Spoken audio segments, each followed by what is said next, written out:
Fala pessoal, canal na área trazendo mais um vídeo aqui no canal. No vídeo de hoje eu vou contar para vocês sobre um caso que aconteceu na Coreia do Sul no ano de 2008 e também sobre um filme que fala sobre esse caso que aconteceu lá. Então eu vou meio que contando um pouquinho da história e também um pouquinho do filme para vocês hoje nesse vídeo. Também lembrando que foi uma dica aqui de alguns inscritos que pediram para eu comentar sobre esse caso, alguns outros pediram para eu comentar sobre esse filme. Então hoje eu separei esse caso aqui para vocês. Então se você gosta desse tipo de conteúdo, já vai se inscrevendo aqui no canal, deixa o like, o curtir, também ativa o sininho de notificações para receber todas as notificações aqui do canal. Então vamos lá, vamos conhecer esse caso, se você ainda não conhece, que se chama o caso Na-Young, e também o homem mais odiado da Coreia, assim a gente também pode chamar esse caso. Então, para ambientar vocês e para vocês não se perderem ao decorrer do vídeo, eu vou estar falando assim, o nome da personagem do filme que se chama Hope, lançado em 2013, a menininha se chama So-Woon. Então sempre que eu falar So-Woon, eu vou estar me referindo ao filme. Quando eu vou falar sobre o caso, eu vou estar falando Na-Young, que é o nome da menina. Na verdade, a gente não tem o nome verdadeiro da menina que sofreu esse ataque e, na verdade, a mídia meio que e a família tentaram encobrir para não deixar a menina à mostra, então não mostrar também muito a privacidade dessa menina. Então o nome verdadeiro dela nós não temos, mas a mídia pode dizer assim que apelidou ela de Na-Young. Então sempre que eu falar Na-Young, eu vou estar falando do caso real. No ano de 2008, Na-Young estava com 8 anos e tinha uma vida normal junto com seus pais em uma cidade da Coreia do Sul chamada Ansan. No dia 8 de dezembro de 2008, a Na-Young precisa ir para a escola. Ela estava com 8 anos de idade naquele momento, então era um dia bem chuvoso e a menina precisa ir para a escola. E como era um trajeto bem curto, a mãe não se preocupa tanto, até pergunta se a filha quer uma companhia. A filha diz que não precisa, e a mãe, isso nós vemos no filme, ela diz para a criança não pegar um beco que tinha próximo, que seria meio que um atalho, porque poderia ser perigoso. Então, que ela pegasse a avenida, que era mais seguro e tinha mais trânsito de pessoas e também de carros, para que nada acontecesse.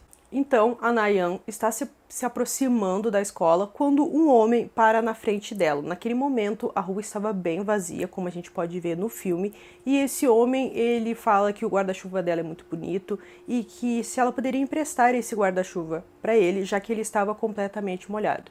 Então, no caso real, nesse momento, ele sequestra a menina, leva ela até uma igreja e dentro do banheiro dessa igreja, ele simplesmente faz atrocidades com essa criança. Ele estupra a criança de diversas formas extremamente violentas. Ele também agride, ele espanca a menina. Até em determinado momento, ele pega a cabeça dela e coloca embaixo da água e deixa a menina ali sem conseguir respirar. Ela até mesmo desmaia em alguns momentos. E aquilo ali dura mais ou menos uma meia hora, toda essa tortura com essa pequena criança. E no filme, nesse momento, nós vemos que ela sobrevive a esse ataque tão cruel e ela consegue ligar para a ambulância, para a polícia, para pedir ajuda. E já na vida real, nós ficamos sabendo que os pais encontraram ela, na verdade. Ela não chamou ninguém, não conseguiu telefonar para ninguém, mas os pais encontram ela, de uma forma completamente toda machucada, cheia de ferimentos pelo corpo. Na verdade, a menina estava quase morrendo naquele momento, porque realmente o ataque foi muito brutal. Então, a Na-Young é levada para o hospital, assim como mostra no filme com a So-Woon, e ali nós vemos assim que realmente a menina estava muito machucada e ela passa até por algumas cirurgias, porque o abuso foi muito violento e esse homem, esse estuprador, até mesmo feriu tão gravemente a menina que parte do intestino dela foi retirado. Isso é falado no filme. E a menina, tanto a So-Woon como no filme, como a vida real, a Na-Young, ela precisa utilizar uma bolsa de colostomia, porque realmente foi praticamente os órgãos dela bem destruídos e os médicos tiveram que fazer de tudo para deixar a menina com vida, mas com essa bolsa de colostomia para o resto da sua vida. Então, no filme, nós vemos toda essa recuperação dela. e que ela realmente está bem aérea, a gente pode dizer, ela nem entende muito o que aconteceu. Então chega num momento em que a polícia começa a procurar o suspeito e eles precisam do depoimento dela, mas é claro que ela está muito debilitada naquele momento. Então eu digo para vocês que é um momento bem tenso do filme, na qual uma psiquiatra que está cuidando do caso dela, ela chega e pede para a menina, junto com a polícia, para a menina identificar o suspeito e quem ela acredita que fez aquilo com ela. Então a polícia vai lá, mostra algumas fotos e ela tem que identificar. A menina mal fala, ela mal consegue apontar quem é o homem que fez tudo aquilo com ela. Então, como o homem que ela aponta já era fichado pela polícia, então fica um pouco mais fácil da polícia chegar ao suspeito do caso. O que mostra bastante no filme é que o caso deu um boom na mídia, todo mundo queria saber, era câmeras indo até o hospital, queriam falar com os pais da menina e o pai e a mãe ficaram muito desesperados e queriam proteger e manter a intimidade dela reservada o maior tempo possível, porque seria pior ainda para a criança estar enfrentando jornalistas, enfim. Então ali a gente vê que é um momento bem complicado. Tem até um certo ponto que até choca quando a gente assiste essa cena do filme, é que o pai fica desesperado, vê que os jornalistas estão chegando perto da menina e ele começa a correr com ela pelo hospital até colocar ela num quarto mais seguro.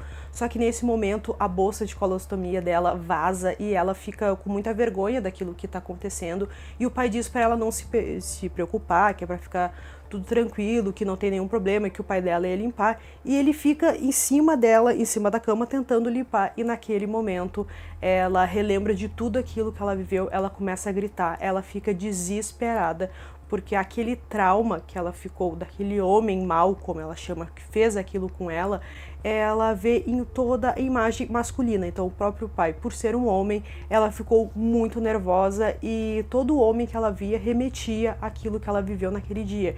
Então o pai, ele não consegue mais ter uma convivência com a filha, porque a filha não consegue olhar para ele, não consegue falar com ele, ela só fala com a mãe. Então o pai também se sente muito mal, porque ele está fazendo de tudo para a filha se sentir bem e fazer com que tudo volte ao normal o mais rápido possível, mas a filha, ela realmente está passando por uma situação muito complicada, o trauma foi imenso, então é muito difícil para a menina olhar para o pai e conversar com ele.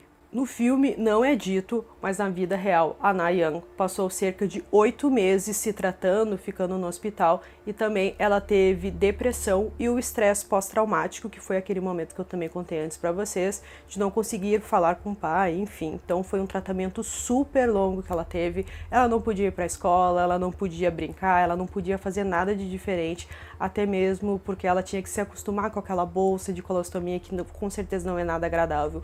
Realmente foram dias muito difíceis para a Na-Young. A polícia, então, chega até um suspeito e a menina precisa testemunhar novamente, só que dessa vez num tribunal na frente do juiz. Então, pensem o quão traumático e estressante foi aquilo para uma menina de apenas 8 anos de idade que está com uma bolsa de colostomia. Ela teve que sentar no banco do tribunal, ela teve que explicar tudo aquilo que ela viveu naquele dia, ela teve que relembrar tudo aquilo, todo aquele trauma, para ela acusar ele e dizer que ele foi o responsável por ter feito tudo aquilo, para o juiz depois dar o seu veredito. O estuprador foi identificado como Cho Dong-song, de 57 anos. Cho foi originalmente condenado a 15 anos de prisão, mas depois que a Na-Young testemunhou que ele cheirava a álcool no momento da agressão e do estupro, sua sentença foi reduzida para apenas 12 anos de prisão, já que ele não estava com a mente sã ao cometer o crime. Como eu falei para vocês, o Cho, ele já era fichado antes pela polícia. Até uma vez ele ficou preso por 3 anos e também ele cometeu mais de 18 crimes, não contando com esse da menina Na-Young. E também ele sempre dava a mesma desculpa, que ele estava bêbado e que ele simplesmente não lembrava de nada.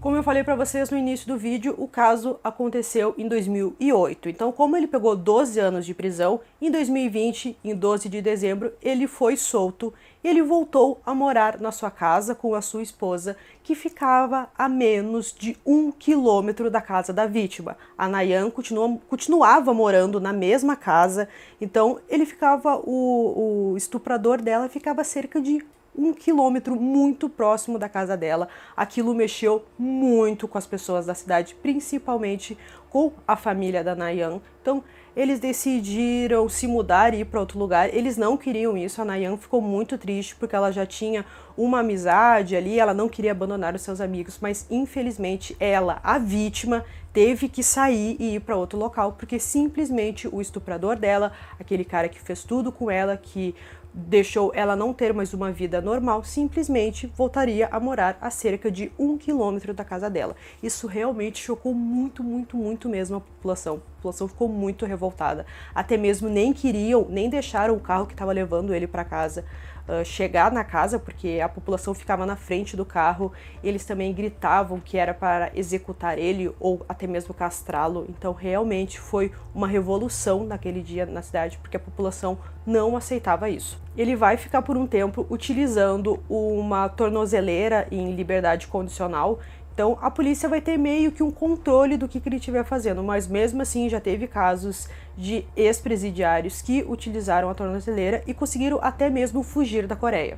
Então, gente, o que eu posso concluir aqui para vocês sobre esse caso? O sentimento que eu tive quando eu assisti o filme e quando eu li sobre o caso real é de revolta. A menina passou por tudo aquilo pro estuprador dela estar a 1 quilômetro da casa dela, isso é um absurdo, e ele pegou apenas 12 anos de prisão. Na verdade era para pegar 15, então a pena dele foi diminuíram, o juiz aceitou reduzir a pena dele porque ele estava bêbado, então isso era uma justificativa que ele podia fazer o que ele fez só porque ele estava bêbado e não lembrava. Tem outro momento do filme também que eu chamo a atenção para vocês, é que a menina acha que fez alguma coisa errada. Ela se sente mal com tudo aquilo, é uma menina de apenas 8 anos, ela nem entende direito o que estava acontecendo. Então a vítima muitas vezes se sente mal e sente que ela fez alguma coisa errada, quando na verdade é completamente ao contrário. A vítima é apenas a vítima, ela não tem culpa de nada. Então conta aqui pra mim nos comentários se você já assistiu a esse filme, qual a sua reação, né? Qual o seu sentimento sobre esse filme. Eu com certeza fiquei muito triste em vários momentos do filme, dava até uma vontade de chorar, porque realmente você vê uma criança passar por tudo isso, não é fácil. Então conta aqui pra mim se você já assistiu esse filme, se você já conhecia esse caso. Também se você aí conhece algum caso asiático, do Japão, da China, que você queira que eu esteja comentando aqui, pode deixar um comentário aqui embaixo que com certeza eu vou estar pegando o seu caso e transformando num vídeo. Então eu espero que vocês tenham gostado desse vídeo. Esse foi mais um vídeo aqui no canal Durmam Bem e até o próximo.